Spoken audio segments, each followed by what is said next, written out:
नमस्कार, मैं रवीश कुमार। मौनी अमावस्या के दिन सुबह 8:30 बजे तक 3 करोड़ लोगों ने स्नान कर लिया था।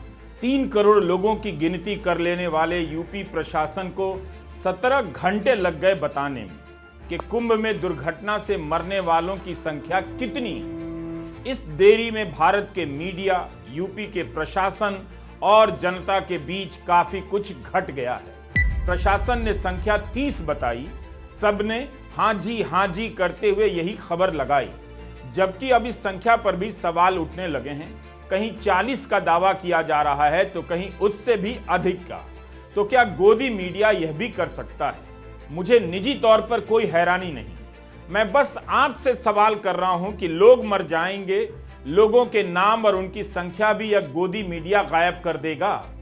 मौनी अमावस्या के दिन जिस तरह से रिपोर्टिंग नहीं हुई है या नहीं करने दी गई है और उसके अगले दिन के अखबारों में जिस तरह से खबरें छापी गई हैं, अगर आप उसी को देख लेंगे, ठीक से समझ लेंगे तो पता चल जाएगा कि इस लोकतंत्र में आम नागरिक की जगह कहीं नहीं बची है। उसके साथ दुर्घटना होगी, मारा जाएगा, तब भी अखबार और चैनल उसकी व्यथा नहीं दिखाएंगे। मीडिया के लिए लोगों के साथ नाइंसाफी, ज्यादती और उनकी मौत की खबर हमेशा बड़ी मानी जाती थी। लेकिन जिन लोगों के दम पर ये थर्ड क्लास चैनल देखे जाते हैं और अखबार उनके घरों में पहुंचते हैं, उनके ही किसी हादसे में मर जाने की खबर नहीं छपती है। क्या इसे स्वीकार किया जा सकता है? मेरे हाथ में हिंदी के 2 बड़े अखबार हैं। एक दैनिक भास्कर, इसका पेज देखिए आप, और एक दैनिक जागरण, इसका भी पेज देखिए। ये दोनों हिंदी के बड़े अखबार हैं। दैनिक भास्कर का पहला पेज देखकर और फिर जागरण का पहला पेज अगर आप देखते हैं तो आपको अंतर पता चलेगा। कुंभ में मारे गए लोगों की खबर भास्कर के पन्ने पर बड़ी खबर है और जागरण के पन्ने पर कोई खबर ही नहीं है। देख लीजिए क्या खबर है और क्या हेडलाइन है। दोनों ही अखबार मेरे घर आए हैं और मेरी मेज पर रखे थे। जागरण ऐसा कर सकता है, यह तो वही बता सकता है क्यों किया, लेकिन हम आपको यह तो बता सकते हैं कि जागरण ने ऐसा किया है जैसा कि हम आपको दिखा रहे हैं।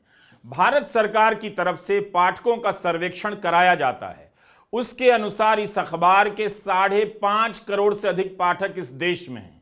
इसके 37 संस्करण निकलते हैं और 11 राज्यों को यह कवर करता है। तो 5.5 करोड़ पाठकों को कुंभ में मारे गए लोगों की खबर उस प्रमुखता से क्यों नहीं दी गई जिस प्रमुखता से दैनिक भास्कर ने अपने पाठकों को दी है? मैं नहीं जानता कि जिन 30 लोगों की मौत हुई, 60 लोग घायल हुए, उनमें से कोई दैनिक जागरण पढ़ता होगा या नहीं पढ़ता होगा। मौनी अमावस्या के दिन कुंभ में दुर्घटना के कारण 30 लोगों की मौत होती है, लेकिन दर्जनों गोदी चैनलों से कई घंटे तक दुर्घटना की खबरों को गायब कर दिया जाता है। यह दुर्घटना नहीं थी, लोग दुर्घटना में मारे गए, मगर मीडिया दुर्घटना में नहीं मारा गया है। उसने अपने लिए इस मौत का चुनाव बहुत पहले कर लिया था, ताकि जब वो दिन रात सरकार को बचाता रहे तो उसे लोग नजर नहीं आए, लोगों के नाम से उसे शर्म नहीं आए। पहली खबर यहां आप देखिए स्नान की है, दुर्घटना और मौत की नहीं।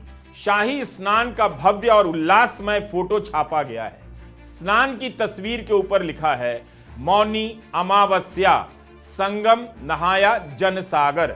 आंकड़े दिए गए हैं कि लगातार दूसरे दिन प्रयागराज दुनिया का सबसे बड़ा शहर बना रहा। ये आंकड़े दिए गए हैं। ये जागरण का दूसरा पन्ना जो मैं आपको दिखा रहा हूं। टोक्यो से ज्यादा लोग प्रयागराज में थे, इस अखबार ने लिखा है। अखबार के आधे पन्ने जितनी जगह केवल इस एक तस्वीर और स्नान की रिपोर्टिंग ली है, उससे कम जगह मौत की खबर को मिली है। 30 लोगों की मौत हुई और 60 लोगों के घायल होने की खबर दूसरे पन्ने पर भी पहली खबर नहीं है। हादसे का घटनाक्रम बताकर, प्रशासन का बयान छापकर बाकी की खबर को छठे पेज पर भेज दिया गया है। खबर में यह जानकारी शामिल की गई है कि हादसे को लेकर योगी आदित्यनाथ भावुक हो गए। अखबार प्रयागराज की तुलना टोक्यो से कर रहा है। यही हो रहा था। कुंभ शुरू नहीं हुआ कि उसके आयोजन को जनसंपर्क के अभियान में बदल दिया गया। क्या लोगों के आ जाने से कोई शहर दुनिया का बड़ा शहर बन सकता है? तब फिर आप प्रयागराज को 2 दिन के लिए टोक्यो क्यों बना रहे हैं? साल भर के लिए बना लीजिए, हमेशा के लिए बना लीजिए। जब आप 2 दिन में प्रयागराज को टोक्यो बना सकते हैं तो 2047 तक विकसित भारत बनाने का इंतजार क्यों कर रहे हैं? इस तरह के संकल्पों से लोगों को क्यों भटका रहे हैं? आज ही बना लीजिए टोक्यो। जिन दर्शकों ने टोक्यो नहीं देखा उनके लिए यह वीडियो आज ही मंगाया है, सीधा टोक्यो से आया है। जागरण के मालिक को कम से कम प्रयागराज की पूरी टीम को बिजनेस क्लास से टोक्यो भेजना चाहिए, ताकि सभी पत्रकार और संपादक देख सकें कि जिस टोक्यो से प्रयागराज की तुलना की जा रही है वो टोक्यो है कैसा। क्या बांस और बल्लियों के बैरिकेड से घिरा प्रयागराज टोक्यो बन जाएगा, और वो भी 2 दिन में करोड़ों लोगों के आ जाने भर से? आखिर जागरण को किसने यह हिसाब दिया कि इतने करोड़ लोगों के आ जाने से प्रयागराज टोक्यो हो गया है? उसके रिपोर्टर या संपादक की कल्पना में यह उदाहरण कहां से आया? किसने दिया? प्रशासन ने या पीआर एजेंसी ने? अगर भीड़ और रैली में आए लोगों की गिनती से हम टोक्यो बनाने लग गए, तब तो किसी एक दिन बुल्ढाना भी रैली के कारण टोक्यो हो जाएगा। मतलब मीडिया को यह हिसाब कौन देता है? तब तो हर रैली के बाद भारत का कोई शहर दुनिया का पहला, चौथा, 8वां, 9वां बड़ा शहर हो जाएगा। क्या भारत की जनता का विवेक इतना चौपट हो गया है कि ऐसी तुलनाओं को वह गंभीरता से लेने लगी है? या अखबार मानते हैं कि अब पब्लिक की समझ समाप्त हो चुकी है, जो भी कह देंगे वो मान लेगी? इलाहाबाद की जगह प्रयागराज कहो, मान लेगी। प्रयागराज को 2 दिन के लिए टोक्यो कह दो, मान लेगी। टोक्यो नहीं देखा है तो कोई बात नहीं, कम से कम 60 के दशक में आई जॉय मुखर्जी और आशा पारीख की फिल्म लव इन टोक्यो ही देख लीजिए। दिख जाएगा कि 60 के दशक का टोक्यो कैसा था। फिर तय कर लीजिए कि प्रयागराज 2 दिनों से जो टोक्यो बना हुआ है वो टोक्यो पिछले 100 साल से कैसा है। दैनिक भास्कर ने इस दुर्घटना की व्यापक रिपोर्टिंग की है। 29 जनवरी की सुबह यानी आधी रात के बाद 1 से 2 बजे के बीच भगदड़ होती है, दुर्घटना होती है, और रात 2:30 बजे ही भास्कर ने इसकी रिपोर्टिंग शुरू कर दी थी।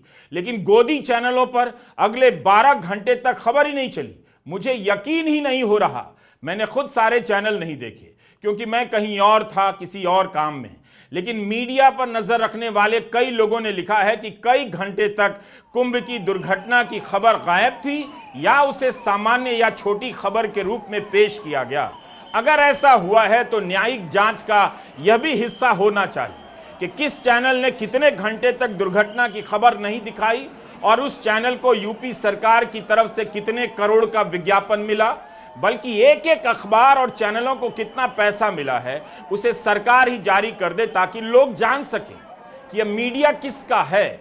अच्छी रिपोर्टिंग के कुछ अपवाद हैं, लेकिन उनकी बात यहां नहीं की जानी चाहिए, क्योंकि एक सिस्टम के तौर पर पूरा मीडिया ध्वस्त किया जा चुका है, ताकि जब लोग मारे जाएं भूख से, गरीबी से या दुर्घटना से, उनके मारे जाने की खबर भी गायब कर दी जाए। उनकी जगह प्रधानमंत्री के विदेश दौरे की कोई तस्वीर छाप दी जाए। नवंबर 2016 में कानपुर में रेल दुर्घटना हुई थी। उसे भी प्रधानमंत्री ने आतंकवाद से जोड़ दिया और खबरों में उसका तमाशा बनाया गया। बाद में उत्तर प्रदेश के रेलवे पुलिस महानिदेशक को बयान देना पड़ा कि इसमें आतंकी साजिश का कोई सबूत नहीं। जनवरी 2017 में आंध्र प्रदेश में हीराखंड एक्सप्रेस पटरी से उतरती है, 40 से अधिक लोगों की मौत हो जाती है। मीडिया में कहा गया इस घटना में पाकिस्तान का हाथ है। बाद में एनआईए को कहना पड़ा ऐसी कोई बात नहीं थी। जून 2023 में ओडिशा के बालेश्वर में हुए ट्रेन हादसे में मीडिया में दावे किए गए, कहानियां बनाई गई कि स्टेशन मास्टर और इंजीनियर मुसलमान हैं, उन्हें आरोपी बनाया जा रहा है, मगर ऐसा कुछ नहीं निकला। कोई धार्मिक एंगल नहीं था। हादसे की जगह के पास बने इस्कॉन के मंदिर को मस्जिद बता दिया गया, अनाप शनाप बातें की गईं और सारी बातें झूठ निकलती हैं। लेकिन इस बार गनीमत थी कि मीडिया ने इस तरह का तमाशा नहीं किया, बस खबरों को उस तरह से नहीं चलाया, दिखाया जिस तरह से दिखाना चाहिए। इस तरह के अनेक उदाहरण आपको इस गोदी मीडिया के मिल जाएंगे। यह खुद अपने झूठ के बवंडर में फंसा हुआ है और आपको कुंभ में जाकर मुक्ति का, मोक्ष का वादा कर रहा है, भरोसा दिला रहा है। मीडिया इसलिए ऐसा करता है ताकि आप सरकार से सवाल ना कर सकें। लोग इससे पहले कि सरकार की लापरवाही की तरफ देखने लग जाएं, मीडिया मुसलमान की तरफ उनकी गर्दन मोड़ देता है।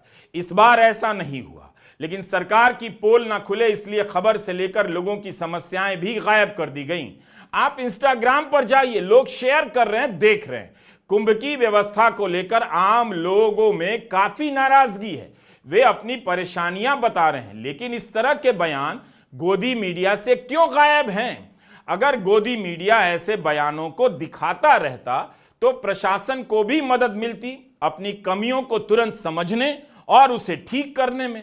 प्रशासन ने भी प्रोत्साहित नहीं किया ताकि ऐसी रिपोर्टिंग से उसे समय से पहले मालूम हो। ऐसी रिपोर्टिंग का बंद हो जाना भी दुर्घटना का कारण बन जाता है। आप खुद देखिए इंस्टाग्राम पर लोगों के बयान और देखिए कि गोदी मीडिया पर ऐसे बयान क्यों नहीं है। टेलीग्राफ अखबार ने अपने पहले पन्ने पर चश्मदीदों के बयान छापे हैं, हम यहां उनका अनुवाद पढ़ रहे हैं। नालंदा के रमेश कुमार ने कहा है कि पुलिस ने रात में सभी पांटून पुलों को ब्लॉक कर दिया, श्रद्धालुओं से कहा कि संगम पर नहीं जाएं। मैं अखाड़ा मार्ग के पास था जब रात 1:45 बजे पुलिस ने लाठियों से भीड़ को पीछे भेजना शुरू किया। तब तक कोई भी बैरिकेड पार करके नहीं गया था, लेकिन पुलिस ने लाठी मारना शुरू कर दिया। लोग हर दिशा में भागने लगे, कुछ ने बैरिकेड हटाए, बच्चे और महिलाएं जमीन पर गिर गए और घबराए हुए श्रद्धालुओं के पैरों के नीचे आ गए। कुछ लोग जो सड़क के दोनों तरफ सोए थे वो भी भागने वालों के पैरों तले आ गए। रमेश कुमार अपनी पत्नी और 3 बच्चों को नहीं ढूंढ पाए। देवरिया की मीना देवी का बयान छपा है कि वे अपनी मां को नहीं ढूंढ पाई हैं। वो जमीन पर गिरी हुई थी जब पुलिस ने उन्हें मीना से अलग कर दिया और स्ट्रेचर पर लिटाकर ले गए। मीना कहती हैं वे और उनके साथ अन्य लोग संगम से 1.5 किलोमीटर दूर थे जब पुलिस ने कहा ब्रिज पर चढ़ जाइए। इससे रास्ता 30 किलोमीटर लंबा हो जाता। सरकार लोगों के साथ अमानवीय बर्ताव कर रही है। आखिर मीडिया ने इन आवाजों को जगह क्यों नहीं दी? क्यों ऐसी आवाजें केवल इंस्टाग्राम पर सुनाई दे रही हैं और विपक्षी नेताओं के ट्विटर हैंडल पर? कोई भी कहता नहीं था कि ये कमियां नजर आती हैं, उन्हें तुरंत हिंदू विरोधी घोषित करने में लग जाते थे। लेकिन वहां मारे गए लोगों की खबर जिन लोगों ने गायब की वो कौन थे? वे किसके विरोधी निकले? लोग आज से नहीं बोल रहे थे, कुंभ के शुरू होने के पहले से बोलने लगे थे, मगर उनकी आवाज खत्म कर दी गई। जब उनके प्राण निकल गए तो उनकी खबर गायब कर दी गई। 2 सवाल हैं, किस चैनल को, किस अखबार को कुंभ के लिए कितने करोड़ का विज्ञापन मिला? और दूसरा, क्या दुर्घटना के बाद दुर्घटना की खबर नहीं दिखाने के लिए दबाव डाला गया? अगर हां तो किसकी तरफ से दबाव बनाया जा रहा था? वीआईपी को लेकर आम लोग लगातार बातें कर रहे थे। जो कुंभ नहीं गए हैं वो भी वीआईपी की बात करने लगे थे कि वीआईपी के कारण 10-10 किलोमीटर, 15-15 किलोमीटर पैदल चलना पड़ रहा है। ये कौन सा इंतजाम है कि वीआईपी को घाट तक ले जाने के लिए आम लोगों को 20 किलोमीटर पैदल चलवाया जा रहा है? अगर इंतजाम होता तो वीआईपी के लिए अलग रास्ता बन जाता। आखिर कुंभ का बजट कोई 500 करोड़ का तो नहीं है, कहीं 7,000 करोड़ लिखा है, कहीं 7,500 करोड़ लिखा गया है। अभी कुंभ शुरू ही हुआ था कि उत्तर प्रदेश की सरकार खुद से खुद को शानदार व्यवस्था करने का इनाम देने लगी, मगर राज्य के बड़े बड़े शहरों में यातायात रोकना पड़ रहा है। भीड़ संभल नहीं रही, लोगों को वापस भेजना पड़ रहा है, सड़कों पर ही क्लॉक रूम बनाने पड़ रहे हैं। फिर क्या इंतजाम हुआ? भास्कर ने रिपोर्ट किया है कि रीवा से प्रयागराज जाने वाले मार्ग पर 50 किलोमीटर का जाम है। काशी, अयोध्या और चित्रकूट भीड़ अलर्ट पर है। प्रयाग रूट पर 3 लाख गाड़ियां फंसी हैं। अयोध्या और बनारस शहर में सभी तरह के वाहनों का आवागमन बंद कर दिया गया है। बनारस के मंडलायुक्त का बयान छपा है कि शहर के 20 किलोमीटर के दायरे में आने वाले हर एक स्कूल, कॉलेज, खेत खलियान की खाली जगह पर क्लॉक रूम बना दिए गए हैं और लोगों को यहीं रोका जा रहा है। जहां पर लोग रोके जा रहे हैं, क्या वहां से गोदी चैनलों पर कोई कवरेज हो रहा है? प्रशासन का इंतजाम और लोगों की समस्याओं के बारे में बताया जा रहा है? भास्कर ने लिखा है कि खेतों में पार्किंग कराई जा रही है। क्या आपने ऐसी कोई तस्वीर किसी चैनल पर देखी है? तो ये हाल है। अब आप बताइए, इसकी रिपोर्टिंग हो जाने से क्या नुकसान हो जाता है योगी सरकार का? इसकी रिपोर्टिंग हो जाने से क्या आप हिंदू विरोधी हो जाते हैं? क्या पत्रकार हिंदू विरोधी हो जाता है? या इन बातों को रिपोर्ट करने से इंतजाम बेहतर करने का मौका मिलता है, जिससे आम लोगों की दुश्वारियां कम होती हैं? क्या आप यह भी खुद से तय नहीं कर सकते? क्या धर्म की राजनीति ने आपके विवेक को इतना चौपट कर दिया? दैनिक भास्कर में महाराष्ट्र के आत्माराम पाटिल का बयान छपा है। आत्माराम पाटिल बुंदेलखंड एक्सप्रेसवे पर चित्रकूट में फंसे हैं। आत्माराम की तरह चित्रकूट के 25 किलोमीटर लंबे जाम में करीब 2 लाख श्रद्धालु मौनी अमावस्या के दिन प्रयागराज जाने के लिए जाम खुलने का इंतजार करते रहे। यह हाल प्रयागराज से सटे 8 जिलों से आने वाले रास्ते का है। आत्माराम पाटिल कहते हैं, जैसा कि भास्कर ने लिखा है, बॉम्बे से आया हूं, ट्रेनें देरी से चल रही हैं, 4 दिन गाड़ी में बैठकर आया हूं, प्रशासन कह रहा है वापस चले जाओ, कैसे चले जाएं? चित्रकूट तक भी जाने नहीं दे रहे हैं ताकि मैं वहां रुककर 1-2 दिन बाद स्नान के लिए चला जाऊं।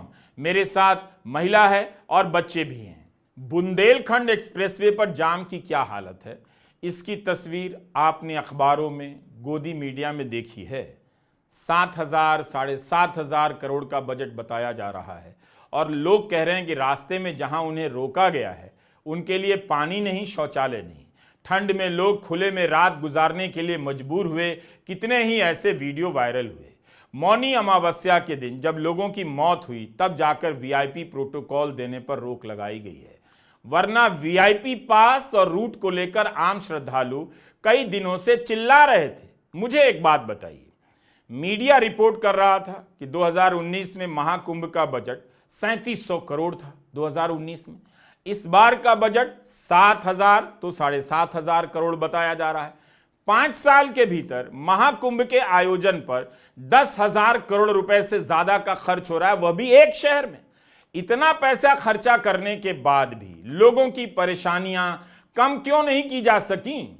भास्कर ने अपने फ्रंट पेज पर वीआईपी एंट्री पर उठ रहे सवालों की भी जांच की। स्थानीय अखबारों में भी रिपोर्ट हुआ है कि लोग कुंभ में चल रहे वीआईपी कल्चर से परेशान हैं। भगदड़ से पहले ही लोग ट्विटर और इंस्टाग्राम पर कुंभ से वीडियो डाल रहे थे, शिकायतें कर रहे थे कि वीआईपी मूवमेंट के कारण उन्हें 20-20 किलोमीटर चलना पड़ रहा है। जगह जगह बैरिकेड लगे हैं ताकि वीआईपी मूवमेंट हो सके।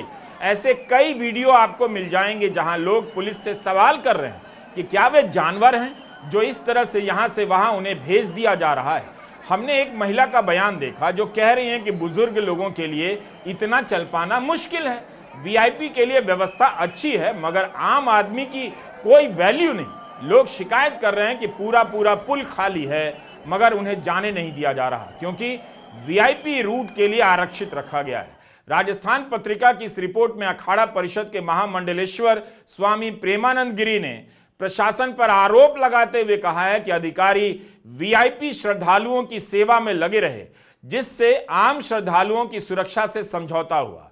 उन्होंने मेला क्षेत्र की सुरक्षा सेना को सौंपने की मांग की है। भगदड़ के बाद अब अखिलेश यादव ने कहा है कि सुरक्षा का काम सेना को सौंप दिया जाना चाहिए। एक ही दिशा में चल रही भीड़ का वीडियो ट्वीट करते हुए अखिलेश यादव ने लिखा है कि महाकुंभ में लोग नहीं, व्यवस्था अति विशिष्ट होनी चाहिए। मेला क्षेत्र में वीआईपी लोगों के आने से वन वे किए जाने की वजह से तीर्थ यात्रियों को जो समस्या हो रही है वो नहीं होनी चाहिए। सरकार पिकअप ड्रॉप के लिए बसें चलाए। राहुल गांधी ने ट्वीट कर लिखा है कि अव्यवस्था और आम लोगों को छोड़कर वीआईपी मूवमेंट पर फोकस करने के कारण ही यह स्थिति पैदा हुई। अब रिपोर्टिंग हो रही है कि महाकुंभ एरिया को नो व्हीकल जोन घोषित कर दिया गया है। वीवीआईपी पास रद्द कर दिए गए और मेले तक जाने वाली सड़कें वन वे कर दी गई हैं ताकि लोग आराम से जा सकें। लेकिन हफ्ते गुजर गए, लोगों की इन तकलीफों पर कोई ध्यान नहीं दिया गया। सवाल है कि ऐसी खबरें इधर उधर चुपके से क्यों छप रही थीं? सारी जगहों पर प्रमुखता से क्यों नहीं छापी जा रही थी? इससे सरकार का क्या बिगड़ जाता? जनता का फायदा होता। सरकार जनता की सुविधा के लिए होती है। अगर गोदी मीडिया इन बातों को लगातार उठाता, अपने रिपोर्टरों को छूट देता कि वे जैसी अव्यवस्था देख रहे हैं वैसी ही रिपोर्टिंग करें तो लोगों को ऐसी हालत का सामना नहीं करना पड़ता। सिर्फ मौत की खबर ही गायब नहीं है, बल्कि आए दिन भयंकर परेशानियां भी गायब की जा रही थीं। उन खबरों को गायब करना भी किसी अपराध से कम नहीं था। आम लोगों के बयान सुन रहा था, उन्हें वो सब बातें याद हैं जो गोदी मीडिया ने लगातार कवरेज से रटवा दी हैं। कितने पुल बन गए, कितनी व्यवस्था है, कितने कैंप हैं, क्या क्या है। लेकिन जब लोग कुंभ में जा रहे हैं तो वहां उनकी परेशानियों को दूर करने वाला कोई नहीं। भास्कर ने अपने विश्लेषण में पहले पन्ने पर लिखा है कि 3 दिन से भीड़ बढ़ रही थी। संगम की नोक पर एंट्री और एग्जिट के रास्ते अलग अलग नहीं थे। लोग जिस रास्ते से आ रहे थे उसी से लौट रहे थे। क्या सच में प्रबंधन की ऐसी हालत थी? यह तो आम समझ की बात होती है कि आने और जाने के रास्ते अलग होने चाहिए, तो फिर क्यों नहीं थे? क्या संगम पर 2 रास्ते बना पाना असंभव था? भास्कर ने यह भी बताया कि प्रशासन ने अखाड़ों के अमृत स्नान के लिए ज्यादातर पीपा पुल बंद कर दिए। इससे बाहर जाने वाले श्रद्धालु स्नान के बाद निकल नहीं पाए और संगम पर भीड़ बढ़ती गई। मेरे हाथ में 30 जनवरी का टेलीग्राफ है जो कोलकाता से निकलता है। इसकी रिपोर्ट आप देखिए, लंबी रिपोर्ट है। कुंभ क्रश लिखा है इसकी हेडलाइन में। इसमें कई श्रद्धालुओं के बयान हैं। कुछ के बयान हमने इसी वीडियो में आपको पहले सुनाए। ये लोग अपने अपने हिसाब से तकलीफें और जो भी देखा उन्होंने बता रहे हैं। टेलीग्राफ ने लिखा है कि योगी अपने बयानों में लोगों पर ही आरोप डालते हुए प्रतीत हो रहे हैं, जैसे उनके कहने का मतलब है कि लोग अपने कैंप में जहां थे वहीं स्नान कर लेना चाहिए। इस अखबार ने आम लोगों की बातों को रखा। इसी अखबार में असम के एक व्यापारी नीति पॉल की मौत की भी खबर है। इनकी मशहूर मिठाई की दुकान है, अपने इलाके के मशहूर आदमी हैं। परिवार के सदस्य का बयान छपा है कि उन्हें उम्मीद थी कि प्रशासन उनके पार्थिव शरीर को हवाई रूट से घर भेजेगा, मगर फिर उन्हें बताया गया कि सड़क के रास्ते से ही भेजा जाएगा। 1500 किलोमीटर से ज्यादा दूरी तय करनी पड़ेगी। एम्बुलेंस की हालत देखते हुए परिवार ने यहीं पर अंतिम संस्कार करने का फैसला किया।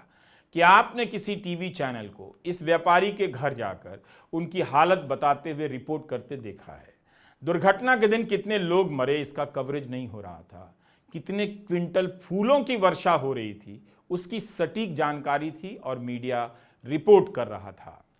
डीआईजी वैभव कृष्ण का बयान छपा है कि मरने वालों में 4 कर्नाटका से हैं, 1 असम से और 1 गुजरात से। मगर पश्चिम बंगाल की मुख्यमंत्री ममता बनर्जी ने कहा है कि अकेले बंगाल से 15 लोगों की मृत्यु हुई है। कर्नाटका में कांग्रेस के विधायक आसिफ सैत ने कहा है कि बेलगावी से 4 लोगों की मौत हुई है। कुंभ के शुरुआत से ही नेहरू के समय की दुर्घटना को लेकर व्हाट्सएप यूनिवर्सिटी में खूब प्रचारित किया गया। अंकिलों ने भी खूब फैलाया कि नेहरू के समय ऐसा हुआ था।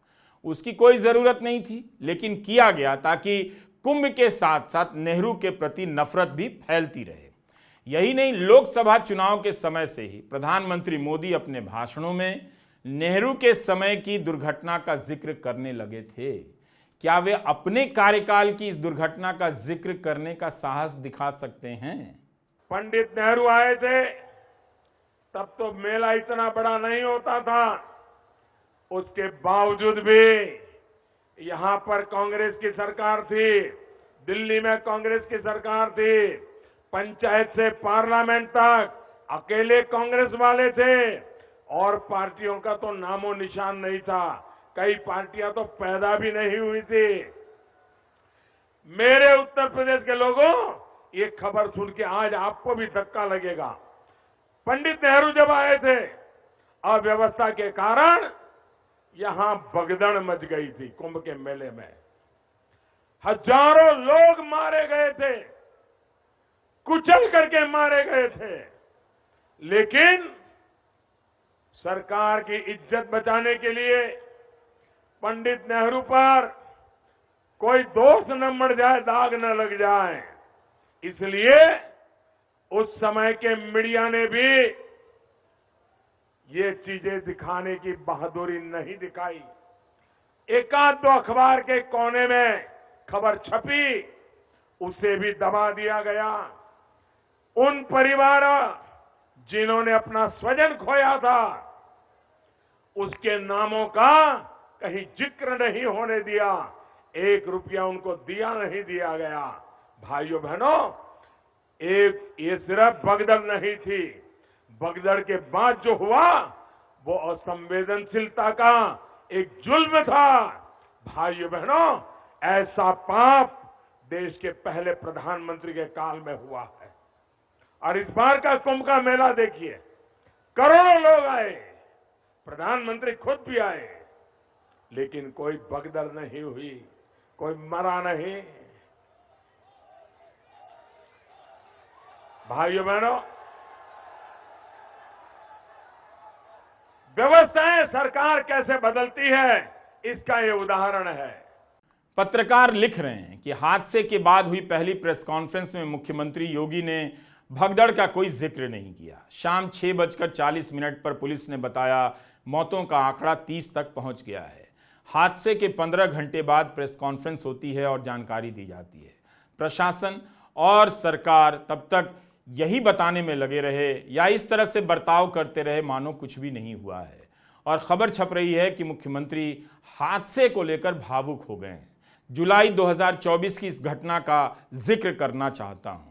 हाथरस में भोले बाबा की सभा में भगदड़ हुई, 121 लोग मारे गए। किसे सजा हुई? अभी तक मामला कोर्ट में है, सुनवाई चल रही है। 3200 पन्ने की चार्जशीट है। भोले बाबा का नाम तक आरोप पत्र में नहीं है। जनवरी में इलाहाबाद हाईकोर्ट ने हाथरस के डीएम और एसपी से सवाल किया था, आप बताइए आप जिम्मेदार क्यों नहीं हैं? क्या वही सवाल कुंभ की घटना को लेकर किया जा सकता है मुख्यमंत्री से, मेला के आयोजकों से? भास्कर के आशीष राय और विकास श्रीवास्तव की एक रिपोर्ट है। उन्होंने लिखा है कि हमने जो जांच की है उसके हिसाब से 35 से 40 लोग मारे गए। अपनी रिपोर्ट में भास्कर ने 6 अफसरों को इन मौतों का जिम्मेदार बताया है। लिखा है, एक ने पुल बंद कर दिया, एक ने भीड़ बढ़ने दी और एक ने लोगों से कहा उठो भगदड़ मचने वाली है। भास्कर ने इन अफसरों के नाम प्रकाशित किए हैं। कुंभ का आयोजन मुश्किल होता है, तमाम इंतजाम के बाद भी दुर्घटना हो सकती है, लेकिन सवाल है कि क्या इंतजाम वाकई उस स्तर का था जिसका दावा किया जा रहा है? यह सवाल तो किया ही जा सकता है। इंतजाम के दावों पर सवाल करना, किसी आयोजन का विरोध कैसे है, किसी धर्म का विरोध कैसे है? खबरों को दबाकर जनता को अंधेरे में रखा गया और प्रशासन भी अंधेरे में रहने लगा। जो मीडिया अपने पेशे के धर्म की रक्षा नहीं कर पाया, बल्कि गोदी मीडिया ने पत्रकारिता के धर्म की हत्या की, उस मीडिया के भरोसे आप कभी मत रहिए कि वह आपके धर्म की रक्षा करने वाला है। उसका धर्म एक ही है, वह सरकार का है। मीडिया और सरकार के बीच अब कोई अंतर नहीं रहा। सरकार ही मीडिया है और मीडिया ही सरकार है। रही बात जनता की, तो चारों तरफ उसका ही अंतिम संस्कार है। नमस्कार, मैं रविश कुमार।